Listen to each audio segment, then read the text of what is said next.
Hey everyone, I'm Mike from theparkprodigy.com, and on today's video we're going to break down 5 of the best tips and tricks for getting on Guardians of the Galaxy Cosmic Rewind, or even some tips and tricks when you're actually on Guardians of the Galaxy. It has quickly become the most popular attraction in all of Orlando, which is why we decided to make this video to get you as prepared as possible for your next trip over to Walt Disney World. I'm really excited for this video. Let's go get started.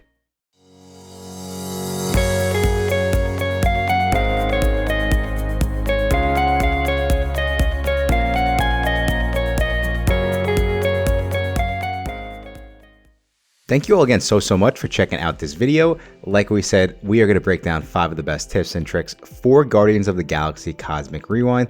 And if you're not sure, or if you're just researching on what exactly Guardians of the Galaxy is, Cosmic Rewind is the newest Disney World attraction, which released in 2022, and it has quickly climbed to the top of the must-do lists for a lot of families visiting Walt Disney World. And I've been on this ride a lot, and I can say it lives up to the hype. If you've been watching our channel, you already know I've been saying that for a long time.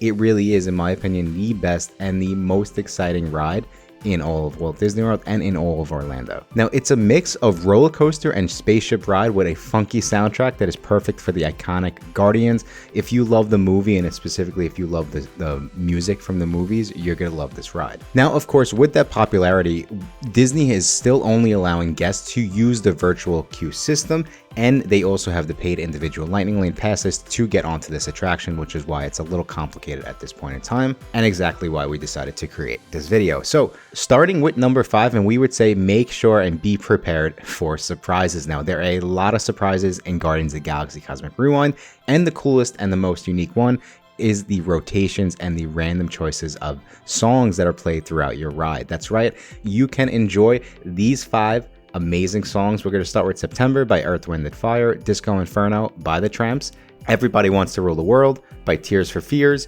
One Way or Another by Blondie, I Ran So Far Away by A Flock of Seagulls, and then Conga by Gloria Estefan. Now, it's important to note that you cannot request a song, and unfortunately, the ride does randomize each train, so it's going to be a truly surprising experience for everyone in your party. And we're just getting out of the holiday season as of the time of the recording of this video. Another one of the coolest tips and tricks is if you do visit during the holidays, there will be special ride overlays with a brand new original Christmas theme written just for the ride. Now, we won't spoil the details on this because it is a special specifically to that time of year, and you'll just have to plan your visit around November or December to go and enjoy that. Okay, so moving on to number 4, and we would say seat position matters. Now, like with most roller coasters, frequent riders know that seat position can matter and change the ride for the roller coaster you're on, and that's no different for Guardians of the Galaxy. Now, if you're a person who likes motion, row 5 and 6 are the ultimate space and experience, and you'll get to feel like you're floating.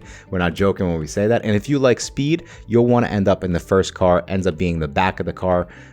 It's a little complicated, but if you like speed, you really want to be in the front of the car when you're getting on to this ride. And then what we also will say is when you're getting on the back of the car, right, this will feel really intense, specifically at the beginning of the ride. There's a little bit of a surprise, and those are essentially the seating that we would recommend if that's what you're looking for. Okay, so moving on to number 3, and now we've talked about the kind of the motion of the ride and where it can be the most intense, but we also think it's really important to note that this ride can cause motion sickness. So if you are a guest who's concerned with motion sickness, you definitely need to do a little additional research and just make sure that this ride is the best fit for you. Now, one of the reasons why it does cause motion sickness for some guests is because it actually uses a rotating vehicle with screens and projections and props within the ride, and then of course then you mentioned that it's a roller coaster and you're going at high speeds, and you could just see that for certain guests it might be a recipe for disaster. And we're really mentioning this, and if you've been watching our videos, you've probably heard that I do get motion sickness on certain rides, specifically over at Universal Orlando. And what I will say is that I have not gotten motion sickness on Guardians of the Galaxy, at least not anywhere near as bad as I have on some of the rides at Universal. So we just want to make sure to give everyone a heads up so that you don't end up on a ride that might affect the rest of your day. We don't want to see you get motion sickness and have to take a couple hours off just to get back to feeling normal. Okay, so over to number 2, and we would say make sure you know how to use the virtual queue system. So if you've never used the virtual queue at Walt Disney World, it is the perfect time to learn because it isn't as easy as it might seem, and it is very, very time sensitive. So you definitely want to be familiar with the process before the day of your trip. Now, typically with attractions like Guardians of the Galaxy, Disney releases most of its boarding passes at one time, which is 7 a.m. in the morning. Now, it's important to note that you do need a park reservation for Epcot on that date in order to try to get a virtual queue at that 7 a.m. starting point. So you want to make sure that everyone in your party is linked through the My Disney Experience app, and you want to make sure that you do know exactly where the virtual queue is and that you are refreshing the virtual queue before 7 a.m. so that you are some of the first guests to try to grab that spot. Some of the other cool things is at 7 a.m., you don't even need to leave your hotel room to book your virtual queue. Disney has pretty much made it where you can grab your virtual queue from pretty much anywhere in the world. And I mean that. I've been on a plane flying down to Orlando and I've actually been able to get my virtual queue. I don't recommend that because the Wi-Fi could be spotty, so that's a big chance to take. However, with that being said, it is something that you can take advantage of. And again, like we said, it's very, very important that at 7 a.m. you are already on the app and you are some of the first guests who are trying to grab your spot, because they can and will sell out. But don't worry, even if you do happen to miss out in the morning drop, Epcot does a second drop for the virtual queue at 1 p.m. And also they sometimes do another drop at 6 p.m. at night, depending on how busy the park is and how quickly they're getting guests onto the ride. Important to note, for the 1 p.m. drop, you do have to be in the park, right? So that might not work if you plan to park hop, especially on one of the busier times of the year, because you can't park hop over to Epcot until 2 o'clock. Now, if you're visiting during some of the slower times of year, it is possible that by 2 o'clock when you get into Epcot, that they might still have some virtual queues, available. And I've seen that happen, and that's, it's happened to us, luckily. If not, again, the other cool thing about the 6 p.m.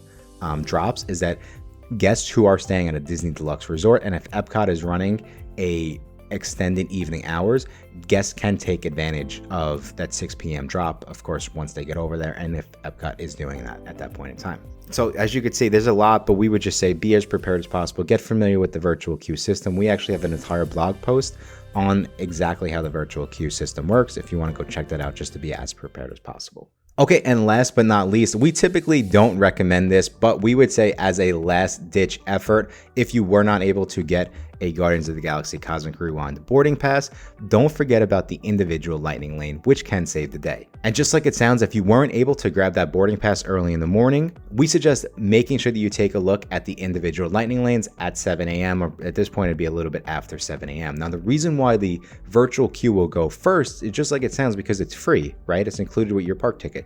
The individual lightning lanes are an additional cost, and specifically for this ride, they can be up there. I've paid personally $27 for the individual lightning lane for Guardians of the Galaxy. I really only paid it to test it out and to actually see, is it worth it compared to the virtual queue? What I will say is that from a waiting standpoint, right, just from a how much time am I saving when I use this individual lightning lane, I don't think it's worth it. This is specifically once you get onto the line. For the virtual queue, most of the time when I've been called to get onto the actual line for this ride, it's been about a half-hour wait, maybe 25 minutes, maybe 35 minutes, but it's been right around that ballpark, right? So when I look at that and I say, okay, if it's going to cost me $27 and I get the individual lightning lane, how much time am I really saving? I mean, I still waited like 5 minutes, so I guess I saved 25 minutes. I don't think that's worth it for the price. What I will say is, in certain situations, like what we're saying, if you can't get that virtual queue and you absolutely have to get on this ride, right? Then yes, this is a great fallback plan. The other thing that I will say is convenient about it is that with the virtual queue, you can't pick what time Disney calls your number, right? You have no idea what time you're getting on this ride, and that could be a little inconvenient.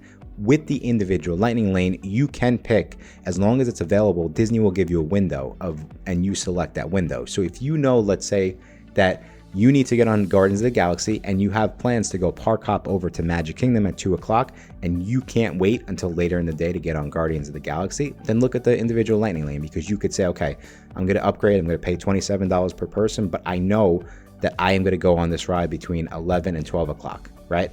And then you can plan your day around that. So I will say there is some benefit in that, as obviously as it sounds. And last but not least, the other cool thing that we have seen other guests do, we've never personally done this, but you can actually take advantage of the individual lightning lane to ride Guardians of the Galaxy twice. Now, that is another great tip. And what we will say is, because for the virtual queue, you can only join once per day, right? So that means you can only get on the ride once per day through the virtual queue. But with the individual lightning lane, you can up that number to 2 a day. Is it worth it? And the ride is really that good, right? So you'll have to make that decision for yourself to see if the upgraded cost is worth it. But again, that's another great tip and trick, just to use the system and make the most out of what Disney's giving to us, make the most out of your day over at Epcot. And those are the 5 tips and tricks for, in my opinion, the most popular ride in all of Orlando, and at this point, probably the world. I just want to say thank you all again so much for checking out this video. If you do feel a little bit more prepared for your Disney trip, and if you are looking for more videos like this, just be sure to hit that subscribe button, and you'll get so many more similar videos to this and the latest and greatest Disney World planning tips and trick videos as they come out. I think that's all the time we have for today. Thank you all again so much for checking out this video. Until next time, I will talk to you soon.